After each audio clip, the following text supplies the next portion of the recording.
जी, आप मुझे बताइए कि शिवाजी क्रीड़ा मंडल के जो ग्राउंड है गांधीनगर का, क्या अवैध गतिविधियाँ यहाँ चलती है और जो स्पोर्टिंग ग्राउंड है इसका क्या यानी कि मैटर है, क्या मसला है? ये शिवाजी जो स्केटिंग ग्राउंड जो आपको दिख रहा है मेरे पीछे, ये ग्राउंड की कोई मान्यता है नहीं वैसे, और जो चला रहा है उसके पास भी कोई मान्यता प्रमाण पत्र नहीं है।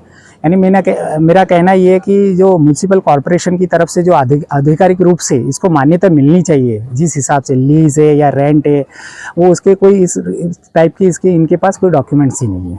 जी, तो इस विषय को लेकर आप किन-किन जगह पे गए, किन-किन जगह पे आवेदन आपने किया?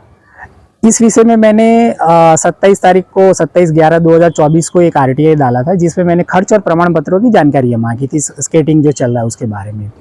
लेकिन ये जानकारी मेरे को 30 दिन हो गए फिर भी नहीं मिली। तो धर्मपेट जोन में जाके मैंने इंक्वायरी करी कि 30 दिन के ऊपर हो गया तो आरटीआई की इन्फॉर्मेशन क्यों नहीं मिला।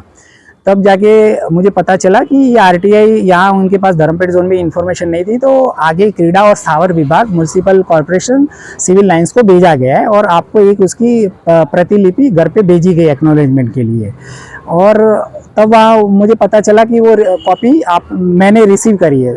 तब जब मैं तभी अचंभे में पड़ा कि कॉपी मेरे को मिली नहीं और रिसीव कैसे मैंने कर ली। तब जाके मैंने उनको डॉक्यूमेंट मांगे, तब जाके मुझे पता चला कि वो डॉक्यूमेंट में मेरी फर्जी साइन करके किसी सरकारी अधिकारी और जो ये स्केटिंग ग्राउंड चला रहा है उनकी मिलीभगत से ये डॉक्यूमेंट को छुपाया गया है। यानी इस पूरे जो प्रकरण है, इस पूरे प्रकरण में कहीं न कहीं एनएमसी भी लिप्त है, ऐसा कहा जा सकता है? हाँ, वैसे ही आप समझ लो कि वैसा ही होगा, क्योंकि आप आरटीआई आवेदन जो मैंने करा था उसमें मैंने मोबाइल नंबर नहीं डाला था।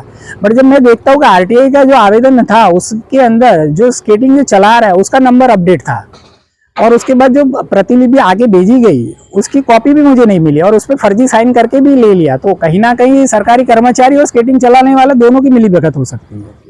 इस विषय पर आपने और आगे और कहाँ-कहाँ तक कहने की कोशिश की क्या? इस विषय में मैंने धर्मपेट जोन को भी आवेदन दिया है। इस विषय में मैंने अंबाझरी पुलिस स्टेशन को भी एक परिपत्र दिया है, जो मेरे साथ फॉर्ज साइन हुआ उसके बारे में।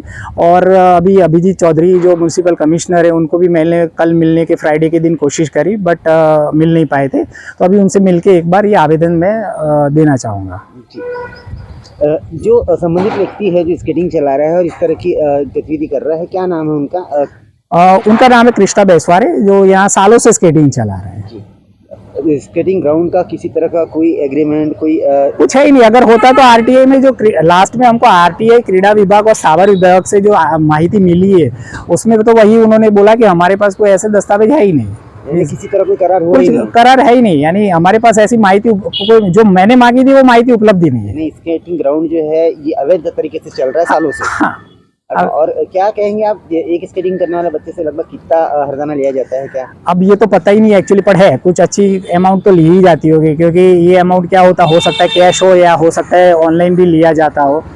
ठीक है, तो ये यानी आप समझो कि सालों से जो ये चल रहा है तो इसमें लाखों रुपए का भी गमन हुआ होगा।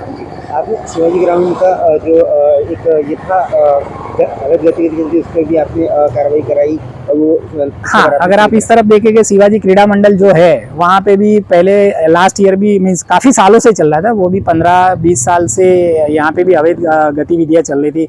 दारू जुगार खेलना ये सब चल रहा था, रात को बहुत सारा गाली गलौज करना तमाशा करना ये सब चल रहा था। तो उसके अगेंस्ट पे भी मैंने पुलिस को भी आवेदन दिया था, धर्मपेट जोन को भी आवेदन दिया था, पर कुछ कार्यवाही नहीं हुई। उसके बाद मेरे को हाई कोर्ट में मैंने रेट पिटिशन डाली और तब जाके ये सील हुआ। अच्छा, ये जो संबंधित व्यक्ति है ये और भी अवैध गतिविधि इनकी है, जहाँ रहते हैं वो भी घर इनका अतिक्रमण में सफल? हाँ, यानी मेरी जो जानकारी में है वो यहीं पास में ही सामने पीछे गली जाती है, वहाँ पे ही ये जो पीछे का प्लॉट जो है वो ओपन में आता है एज पर लेआउट के हिसाब से।